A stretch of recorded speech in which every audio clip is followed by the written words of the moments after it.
मित्रांनो, ज्यांचं शिक्षण 2009च्या अगोदर झालेलं आहे त्यांना अगोदर कसे बाराखडी शिकवली जायची, त्याला काय म्हणायचं मित्रांनो? बाराखडी म्हणायचे. आता खरं तर बाराखडी म्हणजे काय? स्वर आणि स्वरादींचं जे मिळून जी संख्या आहे त्याला म्हणजे ती खडी म्हणतात. म्हणजे अगोदर काय होती? बाराखडी. हे स्वर आणि स्वरादी जे होते त्यांची मिळून बाराखडी बनली जायची.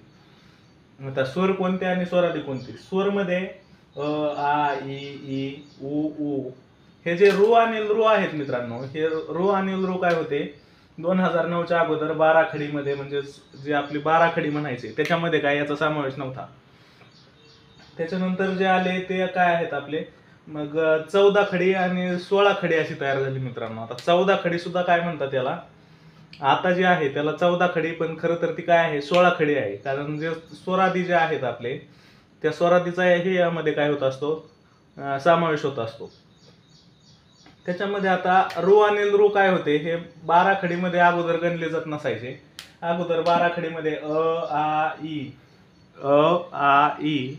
ई, उ, ए, ऐ, ओ आणि औ हे 10 जे आहेत मित्रांनो, 3 त्रिक 9 हे 10 काय आहेत? हे 10 आपले स्वर आहेत. आणि त्यानंतर आणि आहा हे 10 आणि 2 किती? 12. हे 12 जे होते मित्रांनो यांची जी एक खडी म्हणजे बाराखडी याला म्हणायचे मित्रांनो. मग हे 12 खडी म्हणायचे आणि त्यामध्ये काय होत नव्हते? रू आणि लृचाही समावेश नव्हता आणि ए आणि ऑचा बी ऑचाही समावेश नव्हता मित्रांनो. हा जो आपला ए आणि जो ऑ आहे, ए आणि ऑ जो आहे ह्या या आणि ऑचा काय होत नव्हता मित्रांनो? यामध्ये समावेश होत नव्हता. त्यामुळे तोपर्यंत काय होतं? 12 खडी असायची. पण आता हे रू आणि ए आणि ऑ हे 2 वाढल्यामुळे हे म्हणजे किती? हे 2 आणि हे 2 हे 4 वाढल्यामुळे काय झाले? ही 16 खडी सुद्धा याला बाळासाहेब शिंदे सरांनी म्हणलेलं आहे मित्रांनो. त्याच्यानंतर पूर्वी रू आणि रू हे जे आहेत ह्या स्वरांचा काही 14 खडीत समावेश होत नव्हता. कधी? 2009च्या पूर्वी. पण 9च्या शासन नियमानुसार काय झालं? 2009च्या शासन नियमानुसार रू आणि लृ यांना काय केलं? 14 खडीमध्ये समावेश करण्यात आला आणि ते किती झाली? मग 16 खडी झाली मित्रांनो. रू, लृ आणि ए आणि ऑ हे चारही काय झाले मित्रांनो? 2009च्या ह्याच्यामध्ये समावेश झाले. त्याच्यानंतर लृ आणि रू आणि आणखी आपला हा जो न आहे मित्रांनो, हा त्र सारखा दिसणारा जो न आहे हे काय व्हायला लागले? आता नष्ट होण्याची शक्यता दिसते मित्रांनो. याचा वापर खूपच कमी होतो. लृ हा शब्द जो आहे त्यामध्ये मला तर एकच शब्द माहिती आहे मित्रांनो, तो म्हणजे आपला क्लुप्त्या. क्लुप्त्या जो शब्द आहे त्यामध्ये काय असायचा? हा रू असायचा, हा लृ असायचा. ल सारखा जो आहे तो त्या क्लुप्त्या शब्दामध्ये असायचा. त्याच्यानंतर रू जो आहे तो ऋग्वेद, ऋषी अशा काही मोजक्याच शब्दांमध्ये काय आहे मित्रांनो? ऋग्वेद, ऋषिकेश, ऋषी अशा शब्दांमध्ये तो थोड्याफार प्रमाणात म्हणजे तेही जुन्याच शब्दांमध्ये आपल्याला तो दिसतो. आणि ह्या नचा तर जास्त प्रमाणात वापर आपल्याला कुठेही दिसत नाही. तर हे नष्ट होण्याची काय आहे मित्रांनो? आता शक्यता आहे.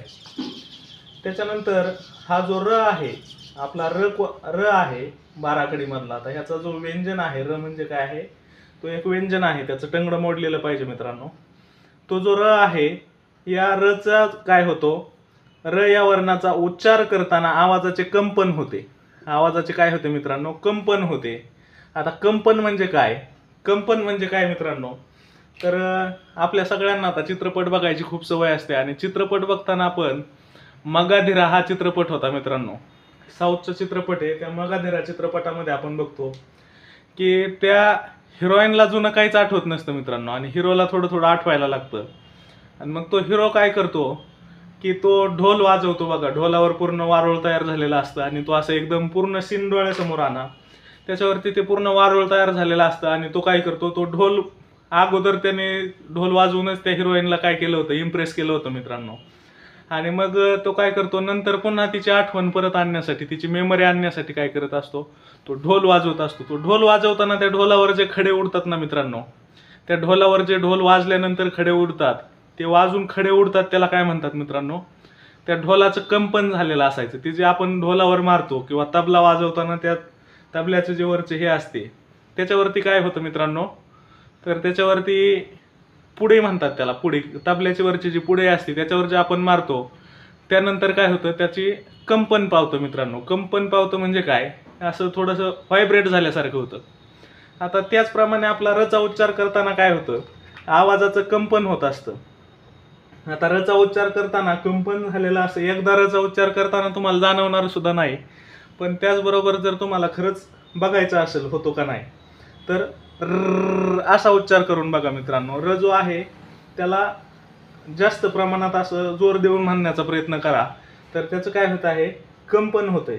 पण मित्रांनो, आता तुम्ही जर लायब्ररीत बसलेले असाल आणि जर मोठ्याने र करायला लागला तर सगळे तुमच्याकडे बघतील. त्याच्यामुळे हे काय करा, प्रयोग घरीच करा. हा प्रयोग काय करा, घरीच करा, लायब्ररीत करू नका मित्रांनो. त्याच्यानंतर शब्दाच्या शेवटी येणाऱ्या वर्णाचा जर पाय मोडलेला असेल, शब्दाच्या शेवटी येणाऱ्या वर्णाचा जर पाय मोडलेला असेल तर त्याला काय म्हणतात, व्यंजनांत असे म्हणतात.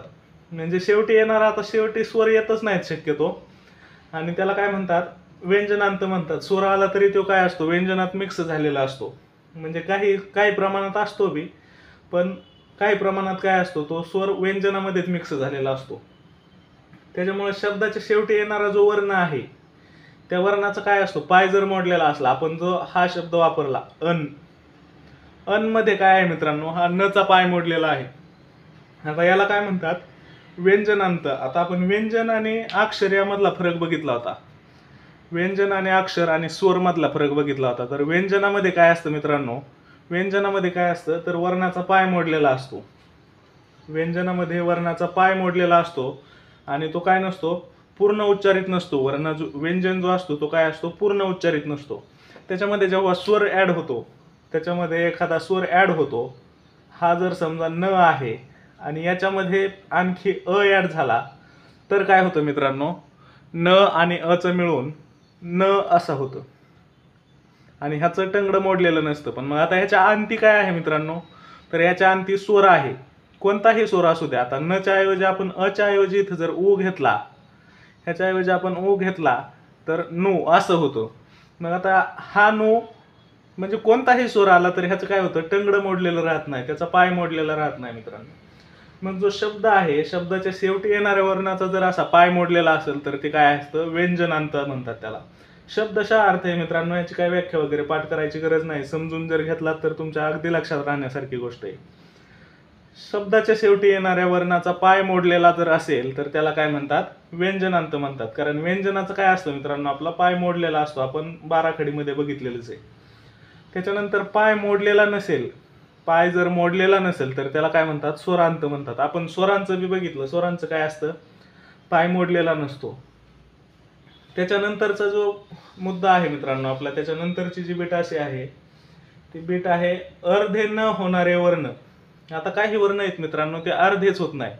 जसं आपला हा क असेल आणि याला आपण हक्क शब्द लिहायचा असेल, क ला क डबल जोडायचा असेल किंवा काय, तर हक्क शब्द लिहिताना आपण क काय करतो, असा अर्धा लिहितो आणि पुन्हा त्याला दुसरा पूर्ण क लिहितो. हा झाला आपला हक्क शब्द. पण हा जो क डबल लिहितात त्यावेळेस काय होतो, जो अर्धा शब्द लिहायचा असतो आपल्याला, तो शब्द काय होत असतो, अर्धा होत असतो. तो वर्ण काय होत असतो मित्रांनो, आपला अर्धा होत असतो आणि त्याला आपण जोडाक्षर म्हणत असतो. त्याला जोडाक्षर म्हणतो, पण काय होतं, कधी कधी काही वर्ण आहेत ते अर्धेच होत नाहीत. जसं आता आपला हट्ट शब्द आहे, हट्ट, हट्ट शब्दामध्ये ट जो आहे आपला, तो ट ला आपण अर्धा कसा लिहू शकतो मित्रांनो, अर्धा लिहिताच येत नाही. म्हणून आपण त्याला काय करतो, त्याचा असं पाय मोडून टाकतो आणि त्याला हट्ट म्हणतो, दुसरा ट लिहितो. म्हणजे काय करत असतो आपण, त्याचं पाय मोडून टाकत असतो. पुन्हा टचा पाय मोडला त्यावेळेस ते काय झाला, हट्ट झाला. यात आपण आणखी बघितलं, जर समजा दुसरा कोणताही वाक्य शब्द असेल, वाक्य, आता वाक्यामध्ये आपण क काय केला मित्रांनो, अर्धा लिहिला, हा झाला पूर्ण क आणि हा झाला आपला अर्धा क. आता ह्या अर्ध्या क ला आपण काय करतो, असं य जोडतो आणि ह्याला झालं वाक्य मित्रांनो. हा झाला वाक्य शब्द. पण आता जो आपला हट्ट शब्द होता त्याच्यामध्ये आपल्याला ट काय करता येत नव्हता, अर्धा करता येत नव्हता. म्हणजे जे वर्ण काय आहेत अर्धे होत नाहीत, त्यांचे जोडाक्षर करताना त्याचा पाय मोडतात. म्हणजे नाही का मित्रांनो, कसं असतं, जे माणसं स्वतःच्या पायावर उभे असतात आणि त्या माणसं म्हणजे कुणापुढंच नमत नाहीत, मग त्याला काय केलं जातं, कोणत्या ना कोणत्या प्रकारे काय होतं, स्पर्धेतून बाहेर काढण्याचा सुद्धा कधी कधी प्रयत्न होत असतो. सगळा समाज त्याच्या विरोधात असं जळतो म्हणतात ना, त्याप्रमाणे त्याला कसं त्याचा पाय मोडून टाकण्याचा प्रयत्न करतात, त्या पद्धतीने हे सुद्धा आहे मित्रांनो. जे अर्धाच होत नाही, मैं झुकेगा नहीं साला. मैं झुकेगा नहीं साला जे होतं ना, ते म्हणजे जर आपला ट आहे, तो ट काय आहे, मैं झुकेगा नहीं साला आहे हा ट. मग याला काय करतात, याचं जर आपल्याला अर्धाच करता येत नाही, या म्हणजे हा आपल्यापेक्षा खूपच स्ट्रॉंग आहे, याला आपण अर्धाच करू शकत नाही, मग त्याला काय करतात, त्याचं टंगडं मोडून टाकतात आणि त्याला काय करतात, लांगडा करतात. मग तो झुकतो. मैं झुकेगा नहीं साला जो आहे तो काय करतो, झुकतो. अशा पद्धतीने मित्रांनो ही बीट लक्षात ठेवायची. जे अर्धे होणारे वर्ण आहेत, जे अर्धे होणारे वर्ण आहेत आणि काही वर्ण काय आहेत, अर्धे होत नाहीत. जे वर्ण अर्धे होत नाहीत ना, मग त्याला काय करतं, त्याचं टंगडं मोडून त्याला झुकवलं जातं. जो झुकत नाही त्याला टंगडं मोडून त्याचं झुकवलं जातं, त्याचं पाय मोडून त्याला झुकवलं जातं. ही बीट महत्त्वाची आहे मित्रांनो, ही सुद्धा लक्षात ठेवा. मित्रांनो तुम्ही जर व्याकरण पहिल्यांदा शिकत असताना तर तुम्हाला आता ह्या गोष्टी जरा नवीन वाटतील. आपण आतापर्यंत जे 2009च्या अगोदर पहिली दुसरी केलेली आहे त्या पोरांना काय आहे, सगळे 12 खडी पाठ होती, 12 खडी असायची त्यावेळेस. आता जे 16 खडी कशी झाली हे तुम्हाला सांगितलेलंच आहे, हे लक्षामध्ये असू द्या. आता ही 16 खडी आहे. याला बाळासाहेब शिंदे सरांच्या पुस्तकांमध्ये पूर्ण त्याचे स्पष्टीकरण सुद्धा दिलेलं आहे की ती 16 खडी कशी, आणि आपणही आता थोड्या वेळापूर्वी बघितलंच 16 खडी ती कशी आहे. सुरुवातीला त्यामध्ये 10 स्वर होते आणि 2 स्वरादी होते, असे टोटल सगळे मिळून 12 व्हायचे, तेव्हा त्याला 12 खडी म्हणायचे. जेव्हा स्वर आपण 10 होते असं म्हणायचो त्यावेळेस हा रो आणि लृ होते, हा रो आणि लृ होते, याला काय केलं जात नसायचं, त्या स्वरांमध्ये गणलं जात नसायचं. म्हणजे पूर्ण 12 खडीमध्येच त्याला गणलं जात नव्हतं. ह्या रो आणि लृला काय करायचे, 12 खडीमध्ये गणलं जात नसायचं, कारण हे शब्द जे आहेत ते संस्कृत मधून आलेले आहेत असं समजलं जाऊन त्याला काय करायचं, 12 खडीमध्ये गणलं जात नव्हतं. त्याच्यानंतर स्वरादी जे आहेत ते स्वरादी 2 आणि हे टोटल 12 असे टोटल 14 खडी सुद्धा झालेली होती. आणि हे जे आपले पुन्हा 2 ॲ आणि ऑ, हे 2009 मध्ये ॲ आणि ऑ जेव्हा ॲड झाले तेव्हा टोटल झाले मित्रांनो 12 आणि 2 14 आणि पुन्हा हे 2 16, असे टोटल किती झाले मित्रांनो, तर 16 खडी झालेली आहे. आता ॲ आणि ऑ कुठून आले आपल्याला सगळ्याला माहिती आहे, ॲपल आणि ऑरेंजमुळे काय झालेलं आहे, ॲ आणि ऑ हे इंग्रजीमधून आलेले आहेत. आता इंग्रजीमध्ये ए फॉर ॲपल आपण सुरुवातीलाच वाचतो आणि तो ॲपल मराठीत जर लिहायचा असेल तर आपल्याकडे काय होतं, शब्दच नव्हता त्याला. म्हणून बघा काही जण काय करतात, त्याला ॲपल सुद्धा म्हणतात. ॲपल नसतं ते, तर काय असतं ते ॲपल असतं. आणि ॲपल जे असतं तर ॲ शब्दच नव्हता अगोदर, त्याच्यामुळं काय व्हायचं, त्याला ॲपल सुद्धा म्हणतात काही जण. पण ते ॲपल, मग तो ॲ हा आपल्याकडे काय नव्हता, अक्षरच नव्हतं आपल्याकडे ॲ. आणि पुन्हा काय होतं, हा अ पण वर्ण आपल्याकडे नसायचा. आणि त्यामुळं काय झालं, इंग्रजीमधून मग 2009च्या नियमानुसार काय केलं, इंग्रजीमधले हे 2 सुद्धा स्वर सुद्धा आपल्याकडे ॲड करण्यात आले. त्याच्यानंतर जे स्वरादी आहेत आपले, मग हे 14 स्वर आणि 2 जे आपले व्यंजन आहेत, स्वरादी आहेत, हे 14 स्वर आणि 2 स्वरादी यांचं सगळ्यांची मिळून काय तयार झाली मित्रांनो, तर 16 खडी. जेवढे वर्ण झाले तेवढी काय झाली, तेवढी खडी झाली. म्हणजे वर्ण अगोदर 12च होत होते म्हणून तेव्हा ती 12 खडी असायची, पण आता 16 वर्ण होतात म्हणून काय झाली, ही 16 खडी झाली. आता यामध्ये जे ऱ्हस्व स्वर आहेत, स्वरामध्ये सुद्धा काय आहे, 4 प्रकार आहेत. 4 प्रकारामध्ये ऱ्हस्व, दीर्घ आणि संयुक्त. अगोदर हे 3 प्रकार होते. आता इंग्रजीमधून जे आलाय ते इंग्रजीसाठीचं सेपरेट त्यांनी इंग्रजी म्हणून असं काय केलंय, त्याचा विभाग केलाय. म्हणजे 4 गटामध्ये त्याला विभाजित केलं. आता 4 गटामध्ये करत असताना काय झालं मित्रांनो, जो आपला अ, ई आणि उ, रू, लृ हे आहेत, हे किती आहेत मित्रांनो टोटल, तर हे 5 आहेत. ह्या 5 जणांना काय केलं, ऱ्हस्व मध्ये टाकलं. ऱ्हस्व म्हणजे काय, यांचा उच्चार करताना अगदी कमी वेळ लागतो मित्रांनो. कमी वेळात म्हणजे एका मात्रेमध्ये याचा उच्चार होतो.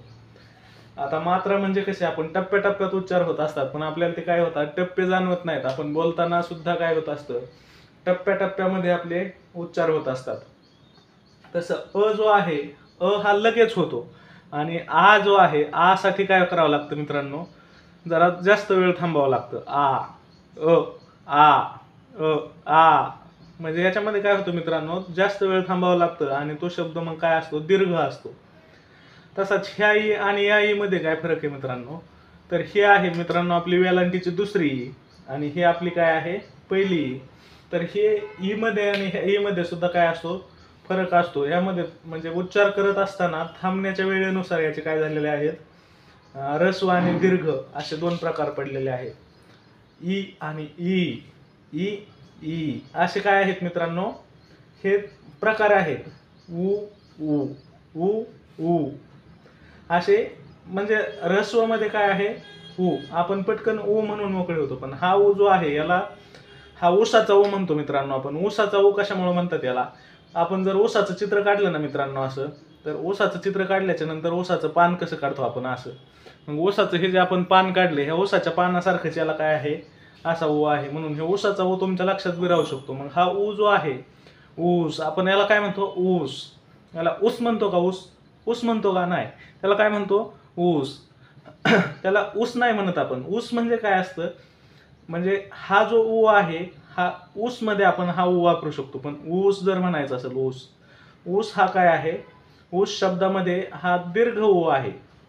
दीर्घ उ कसा, आणि त्या ऊसामध्येच का आहे, तर लक्षात ठेवण्याची ट्रिक सुद्धा, ह्यालाच ऊस का म्हणायचं आणि याला उखळ का म्हणायचं. उखळ, उखळ शब्दामध्ये बघा, आता आपण उ वापरून लगेच ख कडे जातो, उखळ.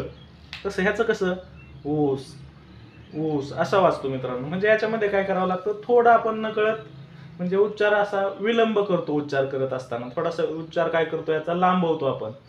म्हणजे दीर्घवाल्याचा उच्चार आपण काय करत असतो, थोडा लांबवत असतो.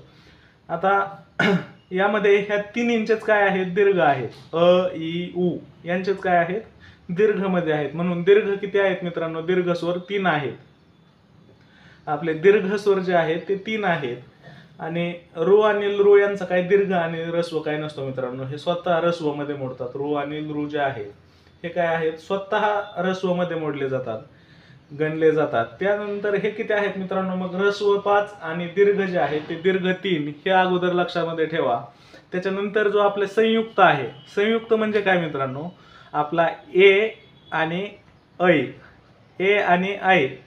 आता याच्यामध्ये कसं असतं, ए जो आहे तो अ आणि अधिक ई, छोटा ई किंवा मोठा ई कोणता बी घ्या मित्रांनो. फक्त घेताना सुरुवातीचा अ जो आहे तो अ काय आहे, तो अ कंपल्सरी आहे ए साठी. आपला जो हा ए आहे, ए मध्ये काय असतो, अ आणि ई. ई मध्ये दीर्घ ई घ्या किंवा ऱ्हस्व ई घ्या, काही फरक पडत नाही. त्याच्यानंतर जो आपला ए ऐ आहे, आई, आई मध्ये काय, आपण अचा सुरुवातीचा उच्चार काय आहे, ए मध्ये अ सारखा करतो आणि आई मध्ये काय करतो, आ ई, आई, आई, आई, आई असा उच्चार आहे मित्रांनो. आई मध्ये काय आहे, आ आणि ई आहे. म्हणजे काय आहे ते मित्रांनो, जे 2 स्वर आहेत, 2 स्वरांचा काय आहे, कंबाईन करून 2 स्वरांना एकत्र आणून काय केलेला आहे, हा स्वर तयार केलेला आहे. म्हणून याला काय म्हणतात, संयुक्त. आता संयुक्त हा जो शब्द आहे तो कंबाईनची तयारी करणारे जे विद्यार्थी आहेत ना, त्यांना संयुक्त गट ब, संयुक्त गट क ह्या शब्द त्यांना माहिती आहे. कंबाईन बी, कंबाईन सी, म्हणजे त्यांना कंबाईन म्हणजे शब्द माहिती आहे की बऱ्याच जणांना काय केलेलं आहे, एकत्र आणलेलं आहे. कंबाईन म्हणजे काय, संयुक्त, एकत्र आणून ठेवलेले. म्हणजे हा ए जो आहे याच्यामध्ये काय केलेलं आहे, ह्या दोघांना एकत्र आणलेलं आहे. अ आणि ई ला, ई मध्ये कोणता ऱ्हस्व घ्या दीर्घ घ्या काही फरक पडत नाही. पण यांना दोघांना एकत्र आणून काय तयार केला, ए केला. आणि हा जो ऐ आहे, आई, आई मध्ये काय आ सारखा उच्चार होतो. हे लक्षात ठेवा मित्रांनो.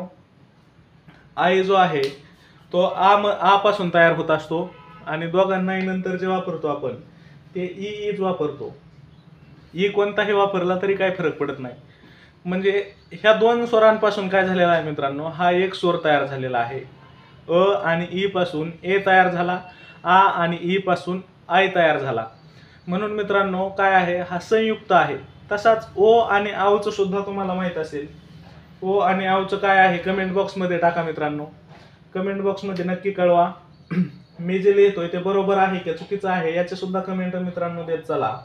हा जो आपला ओ लिहितो आपण, ओ, ओ मध्ये काय आहे मित्रांनो, कशाचं काय जाणवतं तुम्ही मला सांगा. ओ मध्ये काय आहे, अ आहे, अ, अ आणि अधिक काय आहे, उ, औ, औ, औ मोजताना आपण काय म्हणतो, औ. आणि जो आपला जो आहे आव आहे, आव, आव मध्ये काय असतो, आपण आची छटा असते. आव जो आहे त्याच्यामध्ये काय असते, आची छटा असते. आणि आपण एचं आणि ऐचं बघितलं, एचं आणि आईचं बघितलं, त्याचप्रमाणे काय आहे याचं सुद्धा ओचं आणि औचं आहे की ऱ्हस्व आणि दीर्घ कोणताही घ्या, उ मधला ऱ्हस्व आणि दीर्घ कोणताही घ्या काही फरक पडत नाही. त्याला फक्त काय पाहिजे, सुरुवातीचा मॅटर करतो. हा जो आ आहे त्याच्यापासून आव तयार होतो आणि हा जो अ आहे त्याच्यापासून ओ तयार होतो. म्हणून मित्रांनो हे जे चारही सूर आपण कसे कंबाईन झाले, कसे संयुक्त आहेत हे आपण बघितलं.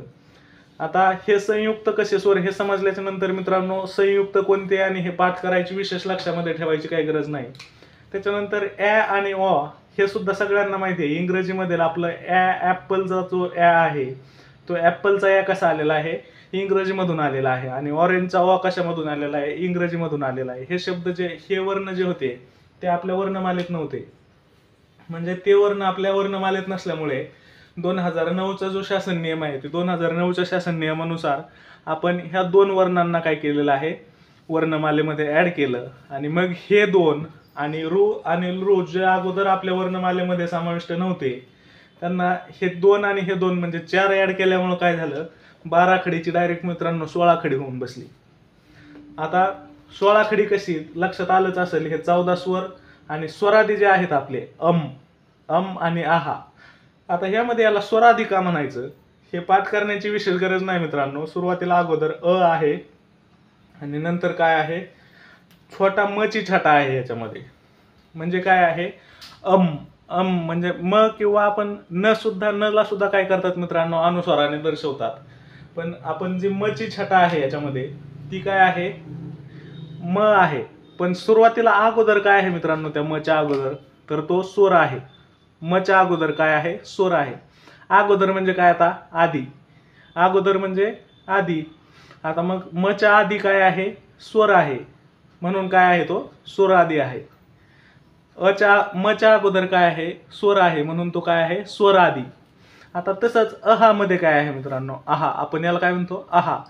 अ आहे आणि अ मध्ये काय आहे, ह ची छटा आहे. म्हणजे काय, अहा. मग आता ह्या अहाला आपण काय करतो, अहाला आपण ह नंतर आहे आणि ह च्या अगोदर काय आहे मित्रांनो, तर अ घेतलेला आहे. अ काय आहे, स्वर आहे. आणि स्वर कधी घेतलेला आहे मित्रांनो, तो ह च्या आधी घेतलेला आहे. म्हणून याला काय म्हणतो, स्वरादी म्हणतो. स्वरादी हे लक्षात असू द्या मित्रांनो. असे टोटल आपली ही 16 खडी झालेली आहे. आणि 16 खडी नंतर आपण जे बाकीचे वर्ण आहेत त्याला व्यंजन, स्वरांत किंवा परसवर्ण म्हणतो आपण. तर हे आपण काय करणार आहोत, हे 34 आपण पुढच्या स्लाइड मध्ये बघणार आहोत मित्रांनो.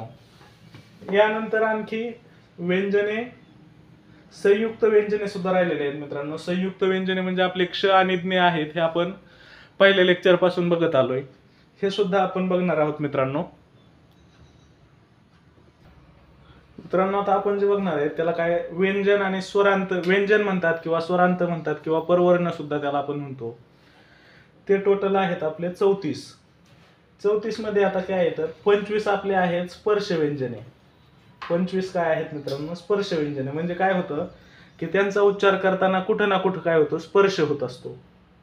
म्हणजे होठांचा स्पर्श होत असतो किंवा जिभेचा टाळूला स्पर्श होत असतो किंवा कंठामध्ये सुद्धा काय होत असतं, स्पर्श होत असतो.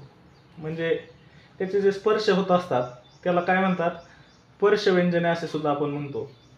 स्पर्श व्यंजन कशाला म्हणतो, की ज्याचा स्पर्श होत असतो, याचा उच्चार करताना तोंडामध्ये कुठंतरी कशाचा तरी स्पर्श होत असतो. आता त्याच्यात सुरुवातीला जो गट आहेत, असे काही गट आहेत मित्रांनो.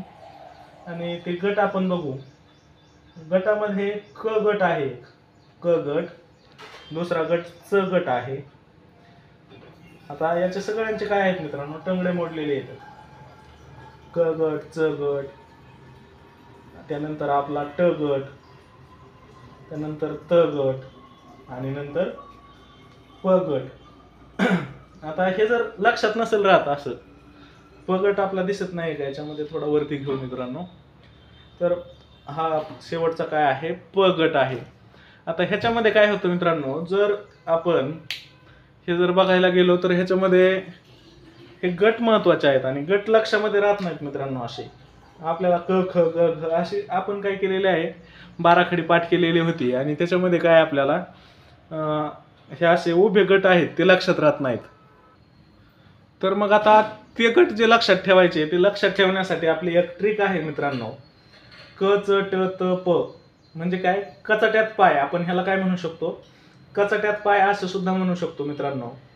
ही ट्रिक सर्वांच्या परिचयाची सुद्धा असेल. अशी उभी जी ट्रिक आहे याला काय म्हणतात, क च ट त प. आणि याच्यानंतर खाली मित्रांनो सगळ्यात महत्त्वाचं म्हणजे आपण य सुद्धा कशात घेत असतो, तर तो अर्ध स्वरातला य आपण ह्याच्या खाली लिहित असतो नंतर. तर हे काय आहे, कचट्यात पाय जे आहे ही ट्रिक आहे मित्रांनो. तर क च ट त प इथपर्यंत तर आपल्या हे लक्षात येऊन जातं. हे गट, हे उभे जे गट आहेत ते इथपर्यंत आपल्या लक्षात येऊन जातात. क च ट त प, कचट्यात पाय. म्हणजे काहीतरी मित्रांनो तुमच्या पद्धतीने तुम्ही एखादा शब्द तयार करू शकता, त्याच्यावरून काहीतरी करू शकता. पण आपल्याला ते सगळे जे व्यंजन आहेत हे सगळे व्यंजन आपल्याला एकत्र आणायचे आणि म्हणजे काय होतं ते लक्षात राहतं आणि त्यानुसार काहीतरी एखादा शब्द तयार करायचा असतो. त्यालाच आपण काय म्हणतो, ट्रिक म्हणत असतो. तर हे काय आहे, कचट्यात पाय. मग ह्याचा आता गट आहे.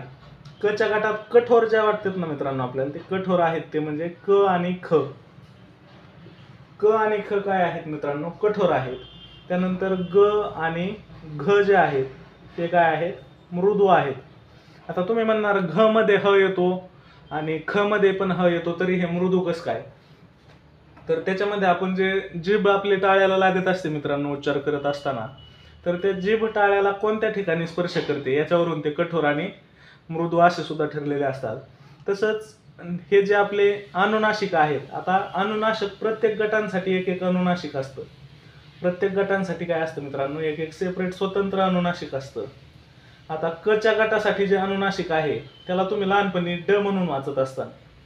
बरेच जण त्याला लहानपणी काय वाचायचे, ड वाचायचे. आणि खरं आहे मित्रांनो, जर लहानपणीच तुम्हाला ते न आहे, मग तुम्ही म्हणणार न तसं आहे, तर मग हे ड कसं आणि न कसं, मग त्यामध्ये काय होत असतं मित्रांनो, कन्फ्युजन जास्त असतात. आणि ह्या सगळ्या गोष्टी लहान मुलांना समजून सांगण्या इतक्या एवढ्याही सोप्या नाहीत. त्याच्यामुळे त्याला ड असं आमचे जिल्हा परिषदचे सर सुद्धा याला डच वाचायचे मित्रांनो. क ख ग घ ड असं म्हणायचे. पण ह्याला या ठिकाणी जी आपली नुक्ती असते किंवा त्याला काय म्हणतात, बिंदी असं सुद्धा म्हणत असतात. तर ते काय आहे, ड ला जर आपण तो टिंब दिलेला असेल समोरचा, तर तो काय असतो मित्रांनो, तो आपला न असतो. आणि ह्याचं टंगड मोडलेलं आहे. कशाप्रमाणे, आपले जे सगळे काय आहेत व्यंजनांचे काय आहेत, टंगडे मोडलेले आहेत, त्याचे पाय मोडलेले आहेत. मग पूर्ण उच्चारित नसतात ते, त्यांचे पाय मोडलेले असल्यामुळे. तसं च चा जो गट आहे आपला, च च्या गटामध्ये च आणि छ. आता हे बघा तुमच्या असं लगेच लक्षात येऊन जायचे, च छ, नंतर ज झ, च छ ज झ. त्यानंतर मित्रांनो या समोर काय येत असतं, तर आपला त्र सारखा जो न आहे, त्र सारखा न. त्र सारखा का म्हणतोय मित्रांनो मी त्याला, कारण बरेच जण याला असा सुद्धा त्र लिहित असतात, पण हा त्र नसतो, तर हा न असतो. ज झ त्र. आम्ही लहानपणी हा असा पाठ केला होता मित्रांनो, च छ ज झ त्र. पण तो त्र नसतो मित्रांनो, तो काय असतो, न असतो, अनुनासिक असतो तो. त्यानंतर जो ट आहे आपला, ट जो गट आहे, ट गटामध्ये ट ठ, त्यानंतर ड ढ असे जे आहेत आपले हे काय आहेत.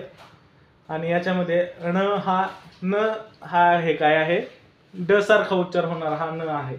त्याच्यानंतर त, सर्वांचे पाय मोडलेले आहेत लक्षात ठेवा. त्याच्यानंतर त थ, त्यानंतर द पाय मोडलेलाच आणि ध, सगळ्यांचे पाय मोडलेले आहेत आणि त्यामध्ये हा न आहे. नंतर प च्या लाईन मध्ये काय आहे मित्रांनो, प पाय मोडलेलेच, फ, ब, भ आणि काय आहे मित्रांनो, म. आता जो आहे यामध्ये आपण काय केलेलं आहे, अनुनासिक जे आहेत त्यांचे उच्चार सुद्धा आपल्याला शिकणं महत्त्वाचं आहे मित्रांनो. व्याकरणच शिकायचं म्हणजे आपल्याला आता असं करायचं की आपल्याला कोणतेही काही सोडायचं नाही मित्रांनो. मागं आपली जी विकनेस आहे, तो आपल्या विकनेसला सुद्धा आपण काय करणार आहोत, स्ट्रेंथ पॉईंट बनवणार आहेत. आणि आपली जी मजबूती आहे, आपल्या जी कमजोरीलाच आपण मजबूती बनवणार आहेत मित्रांनो. त्यावेळेसच आपण काय होत असतो, चॅलेंजिंग माणूस होत असतो. ते आपली जी विकनेस आहे, मग तुमचे विकनेसच लोकांना माहीत असतात आणि तुमच्या विकनेसवरती काय करत असतात लोक, तुमच्यावर विजय प्राप्त करत असतात. म्हणून आपण स्वतः म्हणजे काय, अपराजित होण्यासाठी किंवा आपण स्वतः म्हणजे खूप जास्त हे स्ट्रॉंग होण्यासाठी आपण आपल्या कमजोरीवर लक्ष द्यायला पाहिजे. आपली कमजोरी म्हणजे काय असते मित्रांनो, आपण ह्याला जे याचे उच्चार जे असतात ना, ते उच्चार आपल्याला माहीत नसतात. आता हा जो ड आहे, म्हणजे हा जो न आहे आपण त्याला ड म्हणायचो, तर त्या ड चा उच्चार कसा असतो, ग असा असतो. ग म्हणजे आपण जे वाङ्मय शब्द वाचायचो ना मित्रांनो, त्याला काही जण वाडमाय सुद्धा म्हणायचे. आता काय वाडमाय म्हणायची सवय लागली होती का काय काय माहित नाही, पण ते काय म्हणायचे, वाडमय म्हणायचे. मग पण ह्याचा काय आहे, वाङ्मय असा उच्चार न होता याचा काय होत असतो, वाङ्मय. आता हा जो ग आहे ना, ह्या ग ची छटा ह्या अनुनासिकामध्ये असते. हा जो मृदुवर्ण असतो आपला त्याची छटा काय असते, ह्या ह्या शब्दामध्ये असते. तसंच आता हा जो न आहे, हा न ला काय असतं, ज असा असा उच्चार होतो, त्यामध्ये थोडासा ज इन्क्लूड असल्यासारखा होतो. म्हणजे ह्या ग मध्ये कसा ग ङ असा वाङ्मय वाङ्मय. वाङ्गमय असं सुद्धा नाही म्हणू शकत मित्रांनो, आपण त्याला वाङ्मय असं म्हणतो. पण थोडासा गची नॉर्मल छटा असते त्याच्यामध्ये. तसंच हे ज जे असतं, ज असा असा त्याचा उच्चार होत असतो मित्रांनो. आणि हा तो न तर तुम्हाला माहितीच आहे. आता नच्या उच्चारामध्ये काय होतं, डची थोडीशी छटा असते. डची छटा म्हणजे कशी व्याकरणानुसारच असते मित्रांनो. आपण जे म्हणतो ना, पुण्याचे लोक आपल्याला काय करतात, पुणे म्हणलं की आपल्याला हसतात. आता आपल्याला ह्याला नच शिकवलेलं आहे, त्याच्यामुळे आपली चूकच नाही मित्रांनो याच्यामध्ये. आपल्याला व्याकरण शिकवताना व्यवस्थित शिकवलंच नसायचं आतापर्यंत. ह्याला काय म्हणतात मित्रांनो, आपल्याला पुण्याला न कधी म्हणायचं आणि न कधी म्हणायचं हेच माहीत नसतं मित्रांनो बऱ्यापैकी. पुण्याचे लोक फक्त न ला न म्हणतात हे आपल्याला हे माहीत होतं, न ला काय म्हणतात, न म्हणतात हे आपल्याला माहीत होतं. पण न ला न कधी म्हणतात आणि न कधी म्हणतात हे आपल्याला माहीत नसायचं. आणि पुण्यामध्ये काय होत असतं मित्रांनो, पुणे हा शब्द आहे त्याच्यामध्ये हा न वापरलेला आहे, म्हणून त्याचा उच्चार कसा होतो, मृदू वर्णातला जो आहे आपला मृदू जो गट आहे व्यंजनामधला, त्याच्यातल्या ड सारखा उच्चार कशाचा होत असतो मित्रांनो, न चा सुद्धा होत असतो, म्हणून याला ण असं म्हणत असतात. त्याचप्रमाणे आपला त चे जो गट आहे, त च्या गटामध्ये त थ द ध आणि हा न. बघा आता आपली जीभ टाळ्याला ज्या ठिकाणी चिटकत असते, त उच्चार करताना जे आपली जीभ टाळ्याला ज्या ठिकाणी चिकटते, तशाच ठिकाणी जरा थोड्याफार प्रमाणात आपली थ ला सुद्धा चिटकत असते. द लाही तशीच आणि ध लाही तशीच. फक्त उच्चार करताना आपण हवेचा प्रेशर कमी जास्त करून काय करतो, हे वेगवेगळे व्यंजन तयार केलेले असतात. मग हा जो अनुनासिका आहे आपला, हा जो अनुनासिकामध्ये काय केलेला आहे, हा न तयार करताना काय आहे मित्रांनो, न मध्ये द ची छटा आहे. असं जर म्हणलं तर तुम्हाला ते मान्य होणार नाही. तुम्ही म्हणणार जसं आता ह्या न मध्ये तुम्ही ण म्हणून दाखवलं, त्यामध्ये शेवटी ड चा उच्चार बी करून दाखवला सर. त्याप्रमाणे ह्या न मध्ये तुम्ही द चा उच्चार करून दाखवा, पण द चा उच्चार करायची गरज नाही मित्रांनो, कारण आपण त थ द ध आणि न सुद्धा जे आपली जी टाळ्याला त्या ठिकाणी लावतो त्याच ठिकाणी लावून काय होत असतं, न चा सुद्धा उच्चार होत असतो. म्हणून याला आपण हे जे त थ द च्या लाईन मध्ये काय आहे, ह्या न ला सुद्धा घेतलेला आहे. तसंच आपला जो प आहे, प च्या लाईन मध्ये प फ ब भ याचं ऑब्झर्वेशन करा मित्रांनो. हे सगळे काय आहेत, आपले ओठ ओठ जे आपले येतं ते एकमेकांना ओठ चिकटले तरच हे तयार होतात. आता ओठाला ओठ न चिटकवता तुम्ही मला प फ ब भ म हे म्हणून दाखवा. आपला जो अनुनासिक म सुद्धा आहे ना मित्रांनो, त्यासाठी सुद्धा काय करावं लागतं, ओठाला ओठ चिटकावे लागते. जर नाही चिटकवले तर आपल्याला तो उच्चारच करता येत नाही. म्हणजे उच्चार करण्याच्या पद्धतीवरून हे काय बनलेले आहे, त्यांचे गट बनलेले आहेत. आणि हे गट जे आहेत, हे गट मित्रांनो असेच्या असे लक्षात ठेवा. याच्यावरती काय होत असतं, प्रश्न येत असतात आणि याच्यावरती बऱ्यापैकी आपलं पुढचं व्याकरण सुद्धा काय आहे, अवलंबून आहे. म्हणून मित्रांनो हे जे गट आहेत, हे गट लक्षामध्ये ठेवण्याचा प्रयत्न करा. आता आपले व्यंजन जे आहेत, व्यंजनामध्ये स्पर्श व्यंजन जे आहेत ते झालेले आहेत. आता स्पर्श व्यंजन म्हणजे काय, ह्या क चा जो गट आहे, म्हणजे हे गट फक्त लक्षात ठेवण्यासाठी आहेत मित्रांनो, हे डबल ऍड करायची गरज नाही. आणि मग आता 1 2 3 4 आणि 5 5 वर्णांचा जो आहे, 5 वर्णांचा काय आहे, 5 व्यंजनांचा आपला एक गट आहे. असा एक, ह्या 5चा एक दुसरा, ह्या 5चा एक तिसरा गट आणि ह्या 5चा एक चौथा गट आणि शेवटच्या 5चा एक 5वा गट आहे मित्रांनो. म्हणजे हे किती 5 गट झाले, 5 चे म्हणजे किती झाले मित्रांनो, हे 25 स्पर्श व्यंजन आपले तयार झाले. त्याचबरोबर आपला जो अर्धस्वर असतो मित्रांनो, त्यालाच काय म्हणतात, अंतस्थ सुद्धा म्हणतात. अंतस्थ याला काय म्हणत असतात मित्रांनो, अंतस्थ सुद्धा म्हणत असतात. हा जो आपला पुढचा प्रकार आहे स्पर्श म्हणजे व्यंजनांमधला, स्पर्श व्यंजन नाही मित्रांनो, व्यंजनामधला स्पर्श व्यंजन आपण बघितले आता, हे 25 आहेत. आणि जे व्यंजन बाकीचे उरलेले आहेत त्याला स्वरांत किंवा परवर्ण किंवा परस्वर्ण असं सुद्धा म्हणत असतात मित्रांनो. म्हणजे दुसऱ्यावर अवलंबून असलेले ते वर्ण असतात, म्हणून त्याला काय म्हणत असतात, परवर्ण किंवा परस्वर्ण. म्हणजे त्याला जर आपल्याला शब्दामध्ये घ्यायचं असेल किंवा त्याचा पूर्ण उच्चार जर करायचा असेल तर तो स्वरावर अवलंबून असतो. म्हणजे स्वरांत सुद्धा त्याचाच अर्थ आहे मित्रांनो. आणि परवर्ण म्हणजे दुसऱ्यावर अवलंबून असलेला वर्ण येतो, म्हणून त्याला काय म्हणतात, परवर्ण म्हणलेलं आहे. आता अंतस्थ किंवा अर्धस्वर जो आहे, अर्धस्वर म्हणजे काय, य य हा काय आहे मित्रांनो, य जो आहे तो ह्या ए सारखा आहे मित्रांनो, ह्या ए सारखा आहे. कसा आहे, य आणि य याच्यामध्ये जास्त फरक नाही वाटत मित्रांनो. हे काय असतो, अर्धस्वर, स्वरासारखाच वाटतो जरा जरा, म्हणून त्याला काय म्हणलंय, अर्धस्वर म्हणलंय. आता त्याचबरोबर आपला य बरोबर काय आहे, र आहे. र ची कसा उच्चार आहे मित्रांनो, जरा जरा रचा उच्चार रू सारखा आहे, म्हणून त्याला काय म्हणतात, ह्याला सुद्धा अर्धस्वर म्हणतात. आता हा आपला ल आहे. ल आपण बघितला, ल सारखा काय आहे मित्रांनो, आपला रू आहे. कशामध्ये, स्वरांमध्ये. म्हणून त्याच प्रकारचा हा काय आहे, आपला ल आहे, म्हणून याला सुद्धा काय म्हणलंय मित्रांनो, अर्धस्वर म्हणलंय. आणि तसंच आपला व जो आहे, व उ उ आणि उ मध्ये फक्त थोडासा अ मिसळल्याच्या नंतर जो तयार झाला तो काय आहे, आपला व. म्हणून हे य र ल व हे जे आहेत, हे काय आहेत, आपले 4 अर्धस्वर आहेत. म्हणजे स्वरासारखेच आहेत, थोडेसे चेंज आहे त्याच्यामध्ये, म्हणून ते स्वर पण नाहीत आणि म्हणजे व्यंजनामध्ये पण त्यांना वेगळं स्थान प्राप्त होतं. वेगळं स्थान कोणतं आहे, ते अर्धस्वरांचं स्थान त्याला प्राप्त होतं. तर हे किती आहेत, आपले 14 आहेत. य र ल व हे किती आहेत, 14 आहेत. आणि त्यानंतर आपण आता उष्मे बघू. उष्म कशाला म्हणतात, उष्म घर्षक सुद्धा म्हणतो आपण त्याला, उष्म घर्षक. उष्म घर्षक.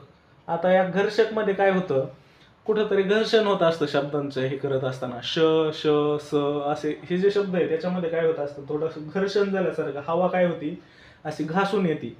आपण जे उच्चार काढत असतो, उच्चार करत असताना, कोणत्याही वर्णांचे उच्चार करत असताना काय होत असतं, तर ते आपली हवा जी घासून येत असते त्याला काय म्हणतात, त्यामुळे घर्षण असं म्हणत असतात.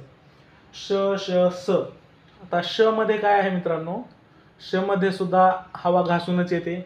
त्यानंतरचा जो आपला हा श आहे याच्यामध्ये सुद्धा हवा घासूनच येते. आणि हा सुद्धा स आहे, याच्यामध्ये हवा काय होते, घासून येते. हे जे 3 आहेत, हे 3 आपले काय आहेत, उष्मे आहेत मित्रांनो. हे 3 जे आहेत हे उष्मे आहेत. हे 3ांचा एक गट पडतो. त्यानंतर महाप्राण. महाप्राणामध्ये ह एक येतो मित्रांनो, सगळ्यात महत्वाचा सुरुवातीचा कोण येतो, ह येतो. महाप्राण मध्ये काय येतो मित्रांनो, इथं सुद्धा ह येत असतो. हा सुद्धा महाप्राण शब्दात सुद्धा काय येतो मित्रांनो, ह येत असतो. आणि महाप्राण जे आहेत त्या महाप्राणाच्या प्रकारामध्ये सुद्धा ह आणि ह ची छटा असणारे.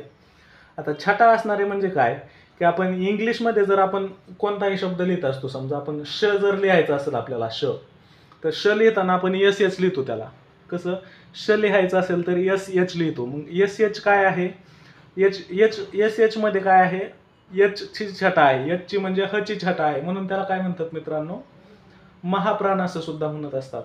म्हणजे आपण आता नंतर काय बघणार आहोत, की आपण जे एच ची छटा असणार आहे, म्हणजे यामधले जे पूर्ण जो गट आहे मृदूमधला आपला हा शेवटचा गट, याच्यामध्ये काय आहे, जी एच, घ सुद्धा काय आहे, आपला महाप्राण आहे.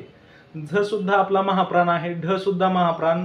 ध म ध भ हे काय आहेत, महाप्राण आहे. ख छ ठ थ फ हे काय आहेत, महाप्राण आहेत. फक्त अपवाद असा आहे मित्रांनो, की आपला जो स आहे, सशाचा स जो आहे आपला, सशाच्या स मध्ये काय होतं मित्रांनो, याच्यामध्ये यचच येत नाही. आपण जो याचा इंग्लिशमध्ये आपण लिहितो त्याला यस डायरेक्टली लिहून मोकळे होत असतो. म्हणजे त्याच्यामध्ये काय येत नाही, यस येत नाही. यस येत नसून सुद्धा तो काय आहे मित्रांनो, महाप्राणमध्ये आहे. ह स. ह मध्ये ह नंतर काय आहे मित्रांनो, श च आहे. नंतर श सुद्धा आहे. त्यानंतर परत हा स सुद्धा आहे. त्याचबरोबर हा जो मृदू गट आहे, मृदू गटातला हा शेवटचा, म्हणजे हा जो गट आहे ज्याच्यामध्ये आपण इंग्लिशमध्ये लिहिताना एच वापरतो, तसाच हाही गट आहे, याच्यामध्ये आपण इंग्लिशमध्ये लिहिताना एच वापरतो. हे पूर्ण गट काय आहेत, महाप्राणमध्ये येत असतात. पण आपण आणखी एक अपवाद बघू मित्रांनो महाप्राणचा, की च लिहायचं असेल आपल्याला, तर च कसं लिहितो आपण, सी एच लिहितो. च लिहिताना कसं लिहित असतो, तर सी एच लिहित असतो त्याला. पण चला सी एच लिहून सुद्धा मित्रांनो त्याच्यामध्ये एच जरी येत असला तरी तो काय आहे, महाप्राण नाही. सी एच मध्ये, च मध्ये आपण सी एच लिहून सुद्धा त्याच्यात एच येत असला तरी ते काय नाही, महाप्राण नाही.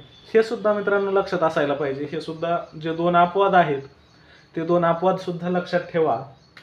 आणि द्रविडियन जो शब्द आहे तो आपला ळ आहे, आपण कालच बघितलं मित्रांनो.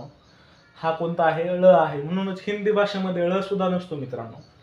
तो द्रविडियन भाषेतून आपण काय केलेला आहे, ळ घेतलेला आहे.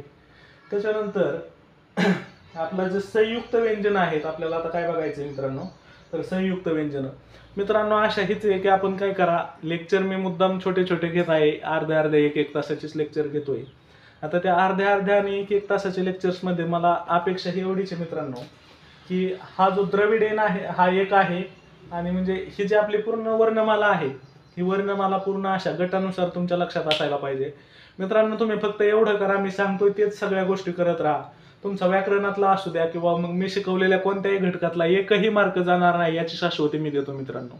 कारण मी स्वतः तेवढी तयारी करूनच तुमच्या समोर येत असतो, आणि प्रत्येक गोष्टींचा आपण काय करत असतो, प्रत्येक टॉपिकनुसार टॉपिक झाल्याच्या नंतर काय करतो, त्याच्यावरचे प्रश्न सिरीज सुद्धा आपण घेतलेले आहे मित्रांनो. आता आपण जे सुरुवातीचा भाषाचा जो आपण टॉपिक बघितला होता, त्याच्यामध्ये जे आपण देवनागरी लिपी किंवा भाषा लिपी आणि भाषेचे स्वरूप बघितलं होतं, त्याच्यावरचे आपण प्रश्न घेतलेले आहेत. आणि मी जिथं जिथं फोकस केलं होतं तुम्हाला, जे देवनागरीला काय म्हणतात, बाळबोध म्हणतात, किंवा मराठी लिहिण्याची लिपी कोणती आहे तर देवनागरी आहे, ह्या सगळ्या गोष्टींवर मित्रांनो तुम्ही बघितलं असेल आतापर्यंत किती प्रश्न आले होते. म्हणजे जेवढ्या वेळेस रिपीट होऊन जे प्रश्न येत असतात, ते रिपीट होऊन आलेले प्रश्न ह्यात मी जे फोकस केलेले मुद्दे आहेत त्याच्यावरच आलेले होते. आणि त्यामुळे मित्रांनो हे सुद्धा काय आहे, आपला खूप फोकस करण्याचा पॉईंट आहे आणि खूप महत्त्वाचं. मित्रांनो आता आपण याच्यामध्ये काय बघणार आहोत, की जे संयुक्त स्वर आहेत, संयुक्त व्यंजन संयुक्त व्यंजन जे आहेत त्याला संयुक्त व्यंजन का म्हणलं, कारण आपण संयुक्त स्वर जे बघितले आहेत ते कसे अ आणि ई किंवा म्हणजे दीर्घ ई किंवा ऱ्हस्व ई दोन्हींपासून काय तयार झालेलं आहे, ए. तसेच आपले हे काय आहेत, जे व्यंजन आहेत, व्यंजन सुद्धा काय झालेले आहेत, एक किंवा एकापेक्षा म्हणजे दोन किंवा दोनपेक्षा अधिक ह्याच्यापासून काय बनलेले आहेत, ते व्यंजन बनलेले आहेत, म्हणून त्यांना संयुक्त म्हणलं जातं. आता संयुक्त आणि म्हणजे काय कंबाईन हे आपण बघितलं होतं, ते कंबाईन बऱ्याच परीक्षांना एकत्र करून ती कंबाईन परीक्षा तयार केली जाते. तशीच काय आहे, हे व्यंजन जे आहेत ते संयुक्त परीक्षा असते. तसेच हे व्यंजन काय असतात, ते संयुक्त व्यंजन असतात. म्हणजे दोनपेक्षा जास्त परीक्षा म्हणजे काय, दोनपेक्षा जास्त व्यंजन एकत्र करून काय आहे, संयुक्त व्यंजन तयार केली जातात. आता मग संयुक्त व्यंजन जे आहे ते या संयुक्त व्यंजनामध्ये आता हा क्ष आहे. क्ष मध्ये मित्रांनो काय काय आहे, क्ष मध्ये काय आहे, आपला क आणि श आहे.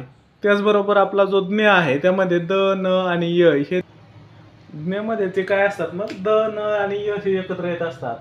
क्ष मध्ये जसे क श आणि क्ष अ एकत्र येत असतो मित्रांनो. शेवटी एक काय असतो आपला क प्लस श प्लस अ काय असतो मित्रांनो, हा आपला क्ष असतो.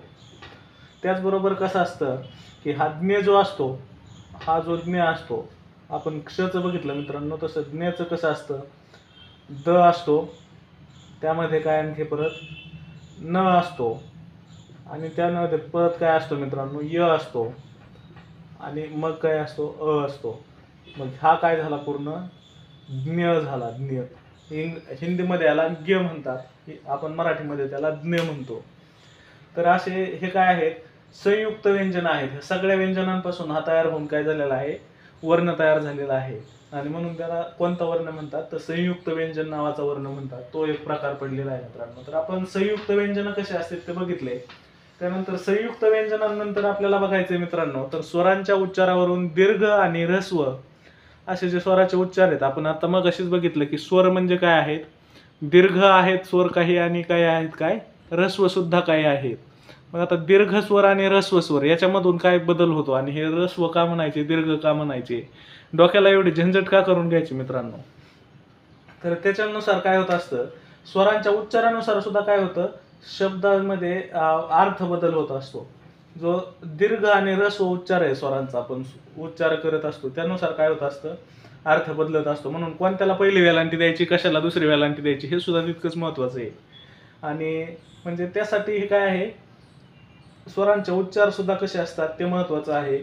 आता हा जो पाणी आहे, पाणी पाणी म्हणजे काय, तर हात, आणि हा पाणी आहे, पाणी याच्यामध्ये काय आहे, पाणीमध्ये न जो दीर्घ आहे, ही वेलांटी जी आहे ती मोठी वेलांटी आहे, म्हणजे दुसरी वेलांटी म्हणतो आपण त्याला. तर ती काय आहे, त्याचा अर्थ जल होतो. पहिल्या वेलांटीचा अर्थ काय होतो, हात होतो. मित्रांनो हे शब्द इतके महत्त्वाचे आहेत की आपल्याला जर समजा शब्दार्थ विचारले नाही परीक्षेमध्ये, तर त्याच्यामध्ये पाणी आणि हात हा जो शब्द आहे, हा शब्द इतक्या वेळेस आलेला आहे मित्रांनो की तो रिपीटेड बऱ्याच वेळेस रिपीट झाला आहे. आणि आता अजून सुद्धा मुलं म्हणजे काय होत आहेत मित्रांनो, त्याच्यावर फसतात, म्हणूनच ते काय करतात, आणखी त्याला रिपीटच करत असतात. आता हे पाणी कसं लक्षात ठेवायचं आणि हे पाणी कसं लक्षात ठेवायचं? आता हे पाणी जलचं पाणी तर आपल्याला माहितीच आहे, आपण दररोज पितो ते जलचं पाणी. ते जल म्हणजे काय आहे? पाणीच आहे. पण हे पाणी म्हणजे काय? तर तुम्ही म्हणणार आता पाणी आणि हात म्हणजे कसं सर? आता पाण्याचा आणि हाताचा काय संबंध? तर हे चक्र पाणी आपण कोणाला म्हणतो मित्रांनो? श्रीकृष्णाला आपण काय म्हणतो? चक्र पाणी म्हणतो. आता चक्र पाणी जेव्हा आपण त्याला म्हणतो, श्रीकृष्णांना म्हणतो, तेव्हा पाणीचं स्पेलिंग सुद्धा मित्रांनो बघा, पाणी लिहिताना चक्र पाणी असं लिहिलेलं असतं. चक्र असतं श्रीकृष्णांच्या हातामध्ये. काय असतं मित्रांनो? चक्र असतं. आणि कशामध्ये असतं? हातामध्ये असतं. म्हणजे काय असतं? चक्र पाणी असतं मित्रांनो. म्हणजे असे जे शब्द आहेत, हे शब्द मित्रांनो लक्षातच ठेवा, कारण हे जे पाणी शब्द आहे, पाणी म्हणजे काय आहे? हात आहे. आणि हा बऱ्याच वेळेस बऱ्याच परीक्षांमध्ये काय आहे मित्रांनो? रिपीट झालेला आहे. त्याचबरोबर सूत आणि मुलगा हे जे मित्रांनो कन्फ्यूज करणारे जे शब्द आहेत ना, यांचे अर्थ सुद्धा काय होत असतात. आणि मुद्दाम काय करतात, ह्या पाणी सोबत याचा अर्थ जल सुद्धा दिलेला असतो आणि आपल्याला ते स्पेलिंग वरून कळत नाही ना. आपल्याला पाणी म्हणजे जल हे पहिल्यापासून शिकलेलो असतो आणि आपण त्याचं उत्तर काय देतो? पाणी म्हणजे जल देऊन टाकतो. पण मित्रांनो खऱ्या अर्थाने ते जल नसतं, ते आपल्याला फसवण्यासाठी दिलेलं असतं. म्हणून काय आहे, उच्चारानुसार जे आपले वेगळे वेगळे जे अर्थ निघतात शब्दांचे, तर ते आपल्याला अर्थ थोडेसे शब्द आपण हे बघूनच घ्या मित्रांनो. सूत. आता ह्या सूत मध्ये काय आहे? पहिला ज्या वेळेस उकार येतो त्यावेळेस त्यामध्ये काय येतो? मुलगा येतो. पहिला उकार जर सूतला आला तर काय असतो? मुलगा. आता सूत म्हणजे मुलगा कसं?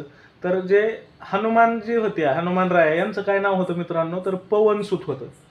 त्यांचं नाव काय होतं? पवनसूत. आता ह्या पवनसूत, पवन नावामागचे त्यांच्या नावामागं जे कारण आहे, याचे भरपूर कारण आहेत मित्रांनो, पण त्यास या इतक्या डीपमध्ये आपण जाणार नाही. बऱ्याच जणांना माहित बी असेल. पण जे हनुमान आहेत त्यांना काय पवनपुत्र सुद्धा म्हणतात किंवा पवनसूत सुद्धा म्हणतात. सूत म्हणजे काय मग? मुलगा. तर जो सूत आहे, सूत म्हणजे काय? तर मुलगा. सूत मध्ये काय आहे? पहिला उकार ज्याला आहे तो सूत म्हणजे काय? मुलगा. आणि दुसरा सूत म्हणजे काय? आपण कपड्यांचं सूत बघतो म्हणतो. आपण जरी नसलो बघत तरी काय असतं? आपले आई वडील जे बघतात ते काय असतात?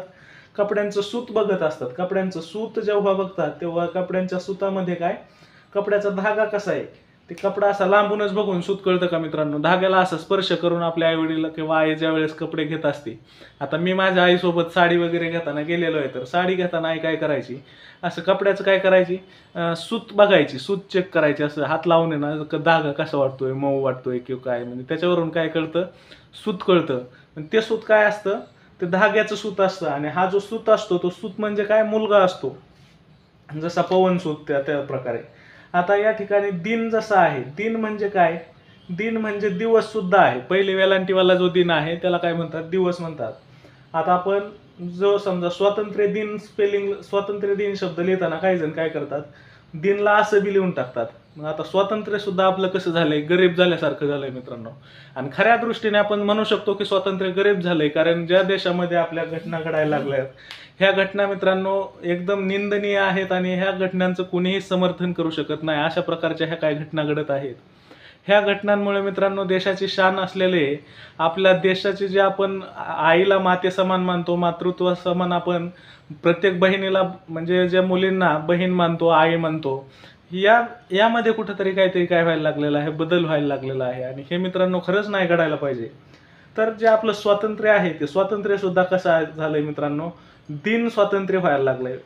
जरी ते तसं असलं तरी पण काय आहे? आपलं स्वातंत्र्य दिन म्हणजे स्वातंत्र्याचा दिवस जो आपल्याला म्हणायचंय, त्याचं दिन मध्ये काय असतं मित्रांनो?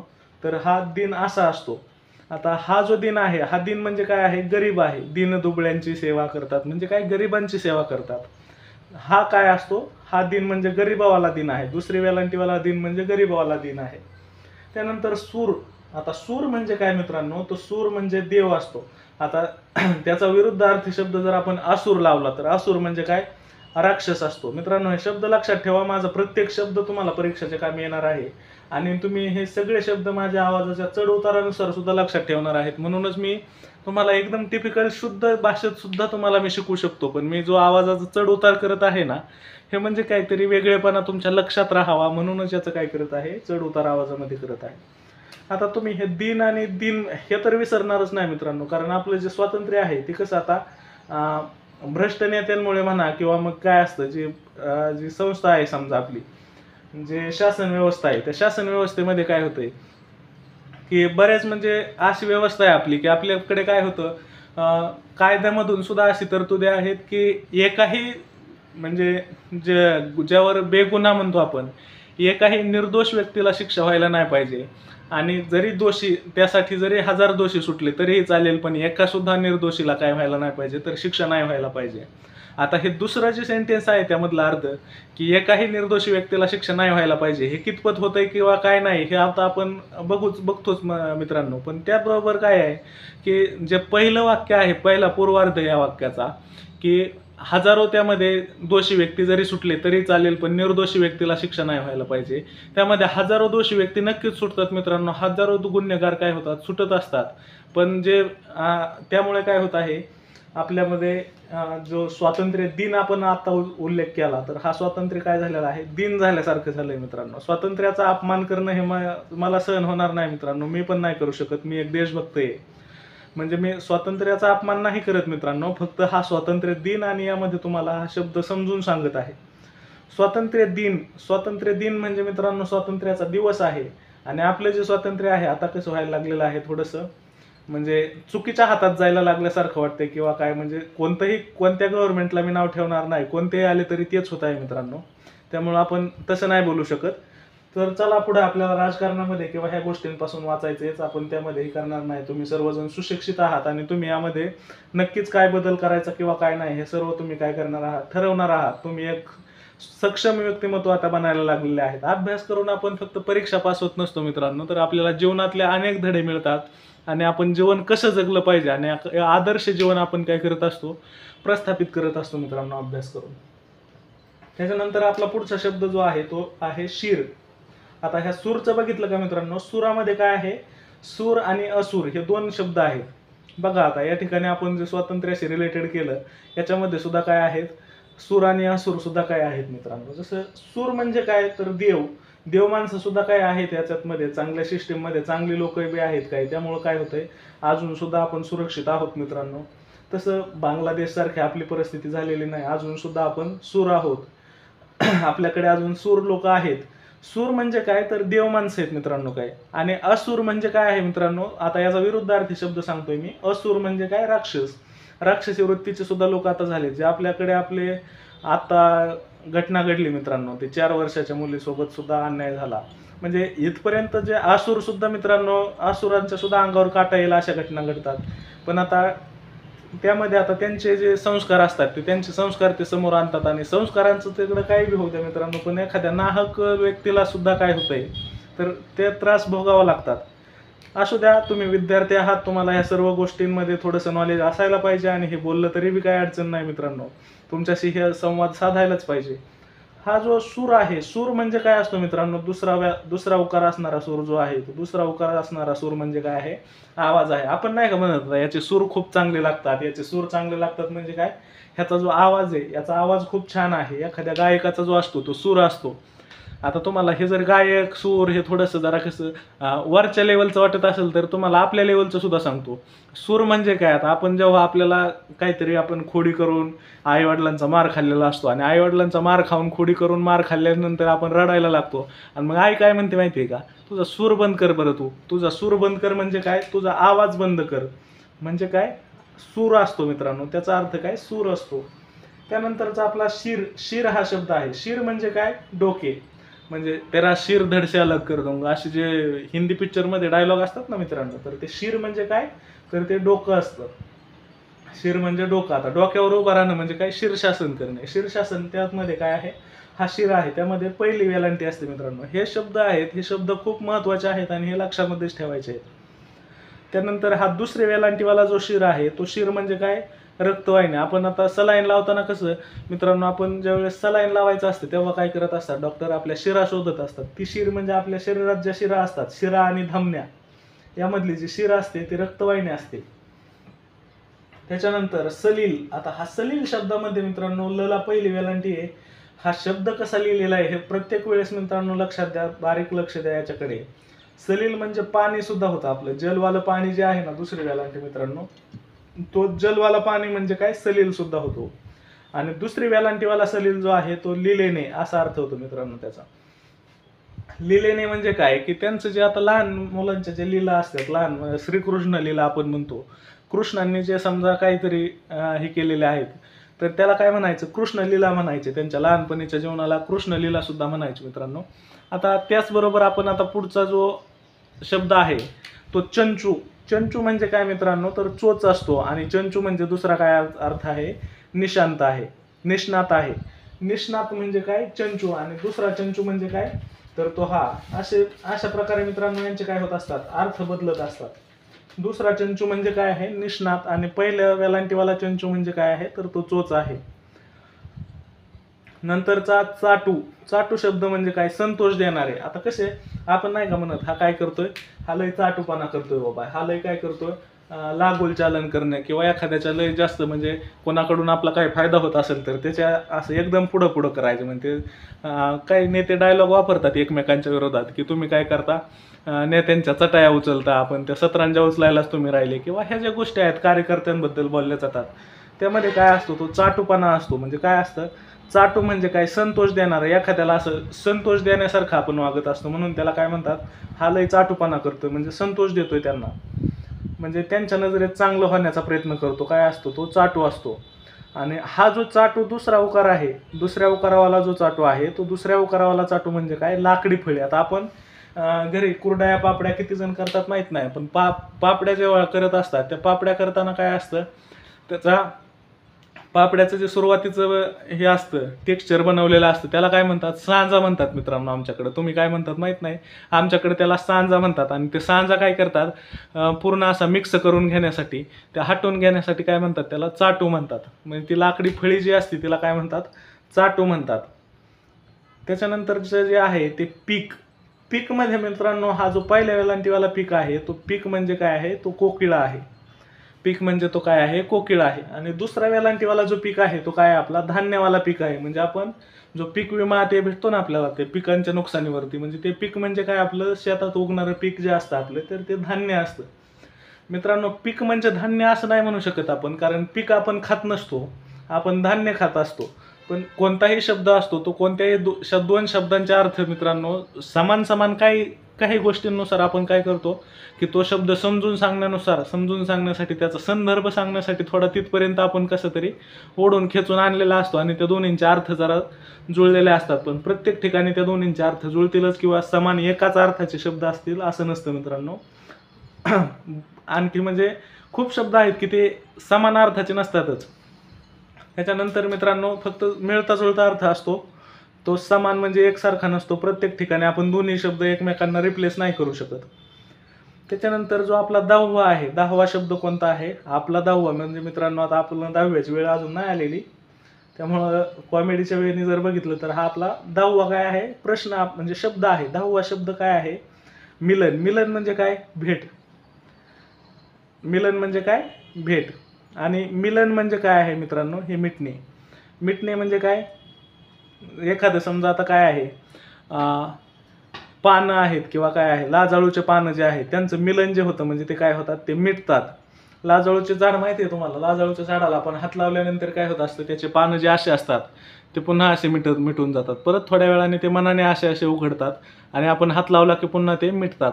मग ते मिटणं म्हणजे काय मित्रांनो, तर हे दुसऱ्या वेलांटीवाले मिलन. आणि हे मिलन म्हणजे काय, तर भेट. मिलन की घडी आई, हे असे काहीतरी गाणे आहेत मित्रांनो. तर त्या मिलनमध्ये म्हणजे काय, भेटीची घडी म्हणजे काय, वेळ, भेटीची वेळ आलेली आहे, असे काही गाणे आहेत मित्रांनो. मिलन की घडी आई, हे असे काहीतरी गाणे आहेत. आणि त्यामध्ये हा मिलन शब्द आहे तो त्यामध्ये वापरलेला आहे. म्हणजे मित्रांनो हे जे काही शब्द होते हे दीर्घ आणि ऱ्हस्व स्वरांचे जे उच्चार आहेत याच्यावरून त्यांचे अर्थ सुद्धा कशाप्रमाणे बदलतात हे तुम्हाला चांगल्याचपैकी समजलं असेल. मित्रांनो आशा करतो की तुम्हाला हा लेक्चर आवडलेला असेल. आणि आपला जो मराठी व्याकरणाच्या सिरीजमधला हा जो लेक्चर होता यामध्ये आपण वर्णमालेचे थोडेफार म्हणजे एकदम 75% भाग आतापर्यंत आपण कंप्लीट केला आहे. आणखी बी 25% भाग मित्रांनो याचा शिल्लक आहे, तो आपण पुढच्या लेक्चरमध्ये नक्कीच घेऊ. आणि तो झाल्याच्या नंतर आपण पुन्हा वर्णमालेचे जे टॉपिक आहे, या वर्णमालिका जो टॉपिक आहे, वर्णमाला टॉपिकवरचे आपण सगळे PYQ घेऊ. अगोदरच्या मागच्या वर्षांचे जे प्रिव्हियस इयरचे क्वेश्चन आहेत हे सर्व क्वेश्चन आपण बघणार आहोत. वर्णमालेवर भरपूर प्रश्न आलेले आहेत मित्रांनो. हा खूप महत्त्वाचा टॉपिक आहे. पुन्हा पुन्हा बघा. आणि मित्रांनो, आपण जो हा फ्री कंटेंट देत आहोत हा संपूर्ण आपण पूर्ण व्याकरण फ्रीमध्ये देणार आहोत. त्यामुळे मित्रांनो, जास्तीत जास्त जणांपर्यंत हे पोहोचवा आणि प्रतिक्रिया नक्की देत चला मित्रांनो. तुमच्या प्रतिक्रियाने मला एक प्रोत्साहन मिळत असतं. धन्यवाद मित्रांनो.